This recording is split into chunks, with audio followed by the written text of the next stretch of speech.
Russia didn't collapse slowly. It blew through its own foundations in just 4 years. In 2021, Russia still had leverage, energy money, a massive army, demographic momentum, and real influence in Europe. By 2026, it had burned through all of it. Millions fled. Hundreds of thousands were killed or maimed. The economy survived only by gutting the future.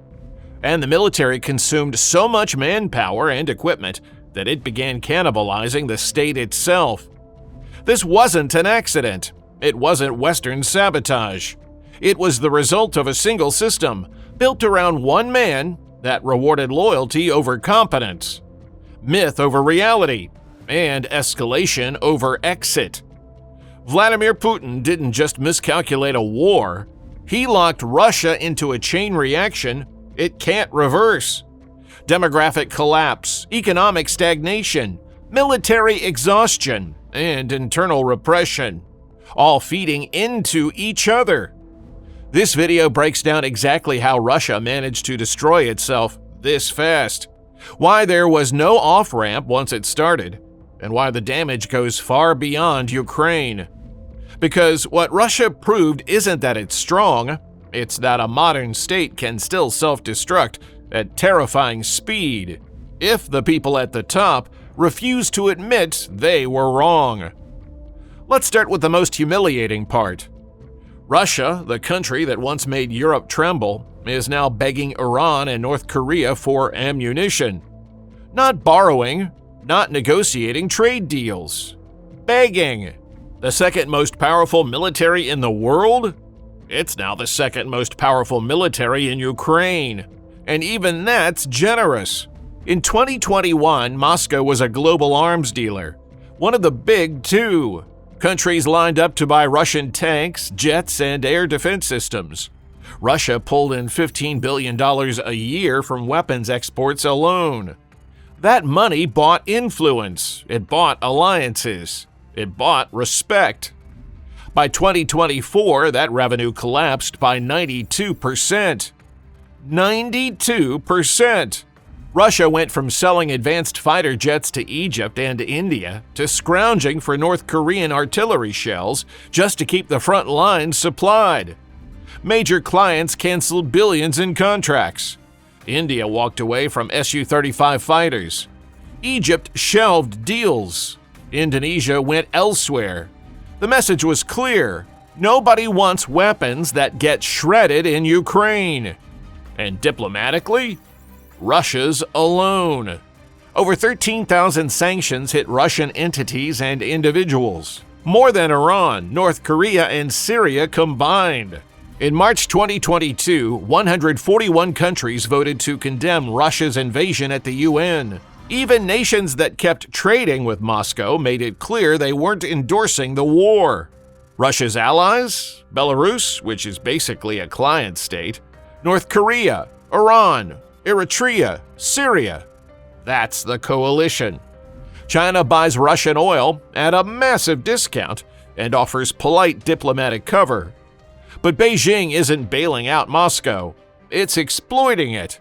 Chinese goods now dominate Russian markets. Chinese currency is replacing the dollar in Russian trade. Russia has become the junior partner dependent on Xi's goodwill for survival. This is the new reality.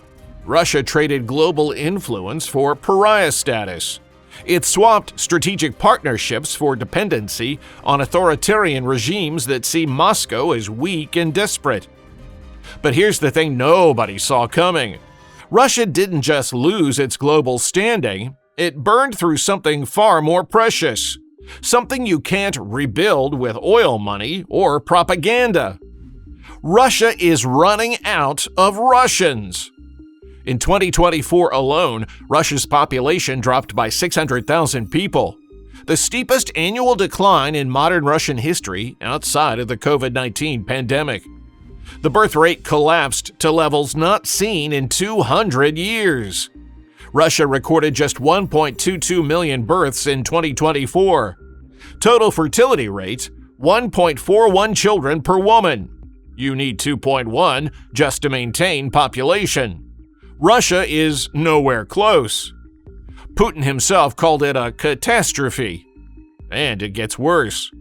In the first half of 2024, deaths outnumbered births by 325,000, and that's before counting the war dead. Western estimates put Russian military casualties between 250,000 and 300,000 killed or grievously wounded since 2022.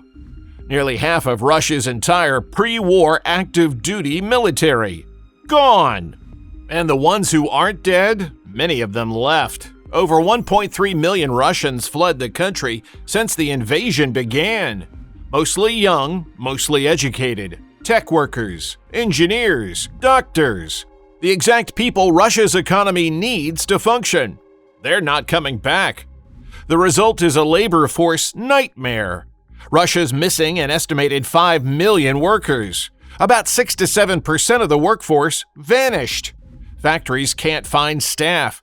The defense industry is poaching workers from civilian sectors. Entire regions are hollowing out.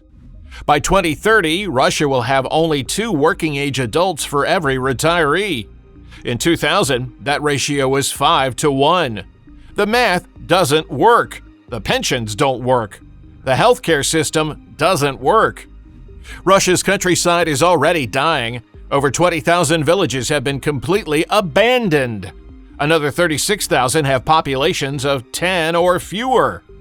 In Siberia and the Far East, some regions have population densities below 1 person per square kilometer. The bears are winning, and Putin's war accelerated all of it. Every day of fighting is equivalent to 5 or 10 years of normal demographic decline. Young men are dying on the front lines instead of starting families. Young professionals are fleeing to Kazakhstan or Armenia or anywhere that isn't Russia. Women are choosing not to have children in a country with no future. By 2040, Russia could drop below 120 million people. Some projections are even worse. This is a demographic death spiral, and once it starts, it's almost impossible to reverse. And those who stayed? They're about to fuel the most devastating military bleed in modern history. Because Russia's war machine doesn't just kill Ukrainian soldiers, it devours its own people. The scale of mobilization is staggering. In September 2022, Putin announced a partial mobilization of 300,000 troops. By 2025, Russia has pulled in hundreds of thousands more through quiet conscription drives. They're drafting 18-year-olds now, kids barely out of high school, given 2 weeks of training and shipped to the front. Russia is also recalling men in their 50s, pulling ethnic minorities from remote regions at disproportionate rates: Dagestan, Buryatia, Tuva. But even that's not enough. So Russia started emptying prisons. Putin signed a law allowing convicts to fight in exchange for pardons. Tens of thousands of prisoners were recruited by Wagner and the regular military. Murderers, rapists, thieves, given guns and sent to storm Ukrainian positions in human wave attacks. The life expectancy for these men? Weeks, sometimes days. And when even that wasn't enough, Russia started begging for help. Reports emerged of recruitment ads in Central Asia, offers of massive sign-up bonuses for foreign fighters. By early 2025, Putin was publicly thanking North Korean volunteers for their battlefield assistance. The desperation is obvious. And the toll on Russia's best units? Catastrophic. Airborne troops, Marines, Spetsnaz. These elite formations took 50% casualties or higher in brutal assaults on places like Mariupol, Severodonetsk, and Bakhmut. Units that took years to train were shredded in weeks. The Wagner Group, Russia's most effective fighting force for a while, was decapitated after Yevgeny Prigozhin's mutiny in June 2023. His brief march on Moscow exposed just how fragile the chain of command really was. 2 months later, Prigozhin dead in a suspicious plane crash. Wagner was dismantled. Morale is abysmal. Desertion is constant. Thousands of Russian men simply refuse to show up for conscription. Even with the threat of prison, they know what's waiting for them. And the men who do go, many don't come back. By 2026, Russia will face a 30% reduction in the number of young men available for conscription compared to pre-war levels. The demographic collapse and war casualties are combining into a feedback loop. Russia is literally running out of Russians to send to war. But that's just the human cost. What Russia did to its military arsenal is even worse. And nobody, not even NATO, expected this. Russia entered the war with around 3,000 modern tanks. By mid-2025, independent verification shows over 2,000 destroyed or captured. Ukrainian claims put the number much higher, over 10,000 tanks and armored vehicles obliterated. So what did Russia do? It started pulling Soviet-era relics out of storage. T-62 tanks from the 1960s, T-55 models from the 1950s. Machines older than the soldiers operating them. Metal coffins that explode when hit by modern anti-tank weapons. There are confirmed reports of Russian troops using T-55 tanks in combat in 2024. Museum pieces, rolling antiques. That's what the second most powerful military in the world has been reduced to. The Air Force isn't much better. Russia has lost an estimated 75 to 100 combat aircraft. Another 100 plus helicopters. That's 1/3 of Russia's pre-war combat aviation. And here's the kicker. Russia can't replace them. Modern jets require advanced electronics, imported semiconductors, components that are now under sanctions. In 2024, Russia built only a couple of dozen new combat aircraft, a fraction of what it needs. The production line is stalled because the supply chain is broken. In artillery, Russia burned through its stockpile so fast that by 2023, it had to ration fire. The mighty Russian artillery doctrine, the core of its military strategy, ran out of shells. That's why Moscow turned to Iran for drones and North Korea for ammunition. It had no choice. And then there's the detail that sounds like satire but isn't. Russia started cannibalizing electronics from dishwashers and refrigerators to get microchips for military equipment. That's not a joke. Sanctions cut off access to semiconductors, so Russian military engineers literally stripped chips from household appliances to patch together guidance systems for missiles and drones. The dishwasher army became a running joke among Western analysts. But it's also a sign of how far Russia has fallen. The T-14 Armata, Russia's next-generation tank, the one that was supposed to dominate future battlefields, has vanished from mention. It can't be produced at scale under sanctions. Russia is refurbishing 50-year-old tanks instead. Precision-guided missiles? Russia used up the majority of its modern arsenal, Iskanders, caliber cruise missiles, in waves of strategic bombing that accomplished little. Now it's firing old Soviet missiles and newly made dumb rockets, accurate to within a city block if they're lucky. The arms industry that was supposed to be Russia's pride is on its knees, overstretched, underfunded, unable to meet the military's demands or export orders. If you're realizing this collapse is bigger than you thought, subscribe. We're tracking how empires fall, not slowly, but all at once. And once the military became the economy, once every factory was churning out shells instead of cars, there was no way back. Because here's the trap Putin built. Russia's economy is now a war economy, and war economies don't have peacetime modes. In 2024, Russia's GDP grew at an anemic 0.6%. That's essentially zero. No real expansion, just statistical noise. For comparison, global averages hover around 3 to 4%. Emerging economies like India are growing at 5 or 6. Russia is stagnant. Defense spending now eats up 7 to 8% of GDP. That's the highest share since the Soviet 1980s, right before the USSR collapse. In 2024, military outlays nearly tripled compared to 2021, reaching over $100 billion a year on a $1.5 trillion economy. That money has to come from somewhere. Healthcare? Cut. Education? Cut. Infrastructure? Deferred. Pensions? Squeezed. Every ruble sent to the front is a ruble not spent on Russia's future. And it still isn't enough. Russia's running massive budget deficits. It's burning through its sovereign wealth fund to plug the holes. The National Wealth Fund, Russia's rainy day savings, dropped from $112 billion in early 2022 to $55 billion by early 2024, cut in half. At current burn rates, analysts say Russia could run out of liquid reserves by 2026 or 2027. Once that happens, the options get ugly. Default, hyperinflation, economic collapse. Meanwhile, over 1,500 foreign companies have pulled out of Russia or drastically scaled back operations. Western and Japanese automakers abandoned the market. Boeing and Airbus stopped supplying planes and parts.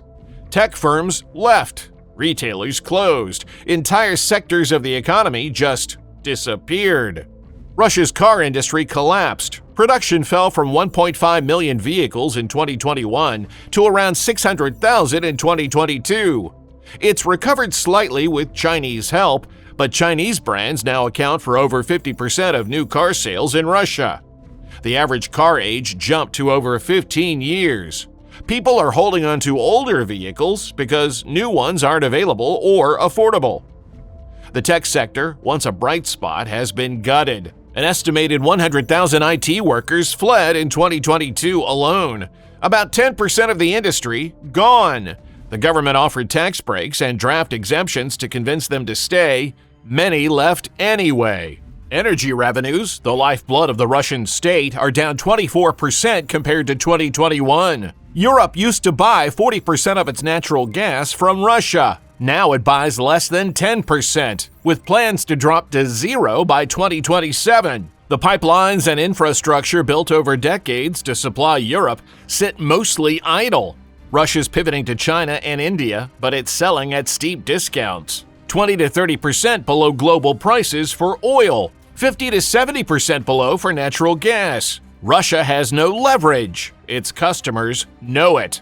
And Western sanctions have frozen roughly $300 billion of Russian central bank reserves. That money is locked away, inaccessible. Russia's running on borrowed time financially. Without Western technology, Russia's oil fields face decline. Advanced drilling equipment for Arctic or deep offshore deposits? Sanctioned. Western oil field services firms left. Production could drop significantly by the end of the decade. This is what's called a doom loop. Military spending crowds out civilian investment. The economy stagnates. Tax revenues fall. Services get cut. People get poorer. Discontent rises. The regime cracks down harder. More people leave. The labor shortage worsens. The economy shrinks further. There's no exit. Putin locked Russia into permanent wartime mobilization. And once you do that, the only way out is victory, collapse, or something in between. But Putin had one more card to play, and it's the most dangerous move of all. When reality becomes the enemy, regimes turn inward. That's exactly what's happening inside Russia right now. In the first 3 years of the war, over 20,000 Russians were detained for anti-war actions, holding blank signs, posting critical comments online. Private conversations reported by neighbors. Laws passed in 2022 made it illegal to discredit the armed forces or spread fake news about military operations. Penalties? Up to 15 years in prison. By early 2025, Russia had more political prisoners than at any time since the Soviet 1980s. Famous dissidents like Alexei Navalny, who died in custody, and Vladimir Kara-Murza are serving extreme sentences. But so are hundreds of ordinary Russians who spoke their minds. And it's not just the public. The elites are terrified too. Putin's paranoia has gone into overdrive. According to investigative reports, the FSB, Russia's security service, is conducting over 170 internal security checks per week on bureaucrats and officials. That's up from 30 to 40 per week before the war. Loyalty is now the only currency that matters. Competence is optional. Doubt is treason. Putin himself has become a recluse. Reports describe him rotating between heavily guarded residences, using decoy motorcades, employing food tasters to avoid poisoning. His inner circle has shrunk to a handful of people he still trusts. And even they aren't safe. Since 2022, over 40 high-profile Russian businessmen and officials have died in suspicious circumstances. Falls from windows, car crashes, apparent suicides. Some were critics of the war, others just knew too much. A deputy defense minister was killed in a car bombing in 2024. Several senior generals have died suddenly or been removed. The most dramatic example? Yevgeny Prigozhin's mutiny in June 2023. Wagner troops drove toward Moscow facing almost no resistance. The rebellion fizzled, but it exposed just how fragile Putin's grip really is. 2 months later, Prigozhin was dead. His plane mysteriously fell out of the sky. Message sent. State media is pure propaganda now. Independent outlets have been shut down or blocked. Over 100,000 websites are censored. Facebook, Instagram, X, all blocked unless you have a VPN. And even VPN usage is being cracked down on. The goal is total information control. Russia is building a digital iron curtain. But it's not working. Not completely. Support for the war has cratered. In April 2025, a leaked poll showed only 30% of Russians still supported continuing the war. 60% wanted negotiations. That's a massive drop from the 74% support in March 2022. Young Russians, especially, don't believe the propaganda. Under 25s barely watch state television. They get information through VPNs and word of mouth. They see friends dying. They see the economy collapsing. They know the official story is a lie. Trust in the regime is eroding. Not loudly, not in mass protests. Those are crushed instantly, but quietly, in private conversations, in dark humor, in the decision to leave the country if you get the chance. This is what a pre-revolutionary atmosphere looks like. Not open rebellion, just a brittle facade with cracks spreading underneath. And those cracks extend beyond Moscow. Regional discontent is growing. Ethnic minority republics, places like Dagestan, Tatarstan, and Buryatia have suffered disproportionate casualties in the war. Local officials quietly resist mobilization quotas. There are whispers of autonomy movements. If the center weakens, those regions might decide they're better off on their own. Russian billionaires are already hedging their bets. At least 24 oligarchs have changed their citizenship since the war began, moving an estimated $110 billion in wealth out of Russia. They see the writing on the wall. Even the regime's enforcers are preparing escape plans. NATO intelligence reportedly uncovered a secret Kremlin contingency plan, nicknamed Noah's Ark, for top officials to flee if things go south. The people who built this system don't believe it will last. The question now isn't if Russia collapses, it's what happens to 5,800 nuclear warheads when it does. Because Putin still has one card left to play. The only one that makes the world pay attention: nuclear threats. Throughout the war, Russian officials have repeatedly reminded the West of their arsenal. In 2022, Putin warned that Russia would use all means at our disposal to defend itself. Russian state TV hosts casually discuss nuking London or turning New York into radioactive ash. It might be bluster, it might be desperation, or it might be something worse. In early 2025, Putin revised Russia's nuclear doctrine to lower the threshold for use. Russia can now employ nuclear weapons if it faces a conventional defeat that threatens the existence of the state. That's deliberately vague. It could mean anything. If Ukraine pushes into Crimea, does that qualify? If Russian forces collapse entirely, does that trigger it? Nobody knows, and that certainty is terrifying. Because as Russia weakens, the temptation to escalate grows. Desperate leaders do desperate things. History is full of examples. The world is preparing for the worst. Reports suggest NATO has contingency plans, unofficially called Operation Firewall, to secure loose nuclear weapons if Russia fragments. to prevent warheads from falling into the wrong hands, to create humanitarian corridors if refugee flows spike. Because if Russia collapses chaotically, the humanitarian consequences could be massive. Millions of Russians might flee west into Europe or east into Central Asia. That would dwarf the Syrian refugee crisis. And economically, Russia still supplies 20% of global wheat exports. If internal chaos disrupts that, food prices spike worldwide, especially in the Middle East and Africa, where grain shortages can trigger unrest. Oil markets would convulse if Russian exports suddenly halted. Natural gas supplies in Asia would tighten. Strategic metals like nickel and palladium, critical for electronics and batteries, could face shortages. The ripple effects of Russia's collapse won't stay contained within its borders. But there's also a case for hope. Because what Russia's collapse ultimately represents is the defeat of an aggressive authoritarian system. For years, Putin's regime invaded neighbors, meddled in elections, propped up dictators, and threatened democracies. If that threat disappears, the world might become safer. Already, the war has unified the West. NATO expanded. Finland and Sweden joined, adding over 1,300 kilometers of NATO border right next to Russia. European defense budgets surged. Transatlantic cooperation strengthened. The democratic world proved it could stand together. And Ukraine's resistance, backed by over 50 democracies, showed that even ruthless dictatorships can be stopped. That autocrats aren't invincible. That freedom is worth fighting for. In the long run, the collapse of Putin's Russia might mark a turning point. The end of one of the last imperial powers. The defeat of a system built on fear and brute force. But we're not there yet. The immediate future is dangerous, chaotic, unpredictable. Russia is a nuclear-armed state in decline. A wounded animal backed into a corner.